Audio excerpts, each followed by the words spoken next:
can almost feel the tick like clockwork, hearing all the voices in my head. Each time I go, there's a game they play that I'm not part of, staring at the weaknesses and all the faults they know. It's impossible to never.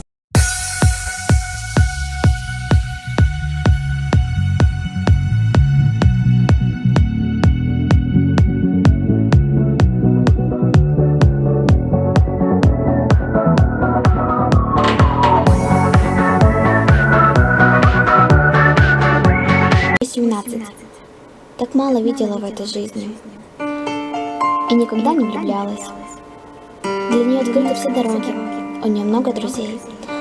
Она такая общительная, всегда веселая, забавная такая, верит в любовь с первого взгляда. Сегодня она встретилась с ним в школьной столовой.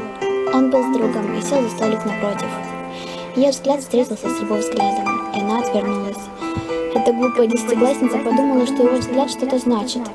Вечером она зашла на страничку обладателя карих глаз.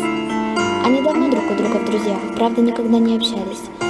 Она написала «Привет», и ответ не заставил себя долго ждать. Завязалось общение. Вечером она обнаружила, что заболевает. Поднялась температура, 2 недели больничного, 2 недели онлайн-общения. С утра до вечера она общалась с ним, не видя его.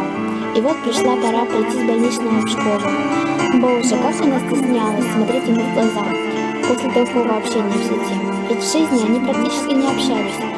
Интернет помог им узнать друг друга. Он обнял ее, и с этого момента они не расставались целый месяц. В школе с ним, из школы скорее домой, уроки и снова к нему.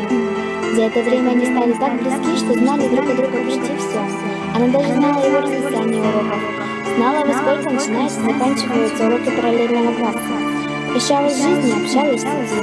Но потом все чаще случалось так, что они перестали видеться в школе. Он избегал ее, не хотел ходить вместе в столовую. Потом гулять с ним меньше стал. У него уже есть друзья, они важны. После друзей уроки, уборка, все что угодно, только не она. И вот настал серьезный разговор.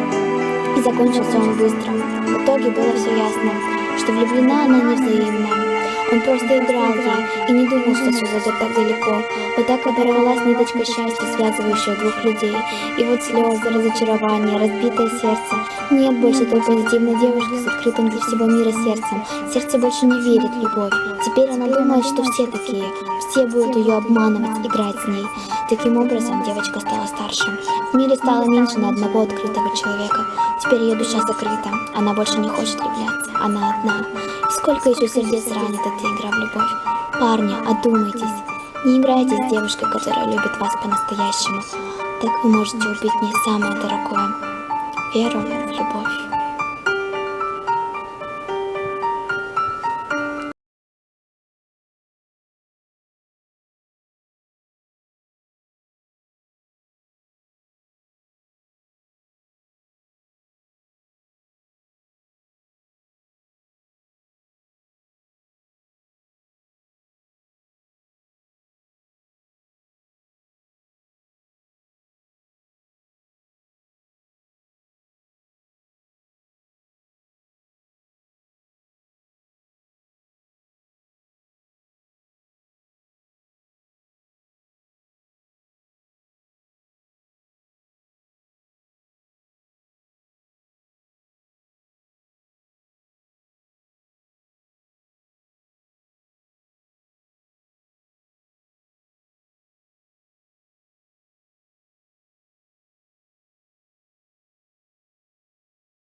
Can almost feel the tick like clockwork, hearing all the voices in my head. Each time I go, there's a game they play that I'm not part of, staring at the weaknesses and all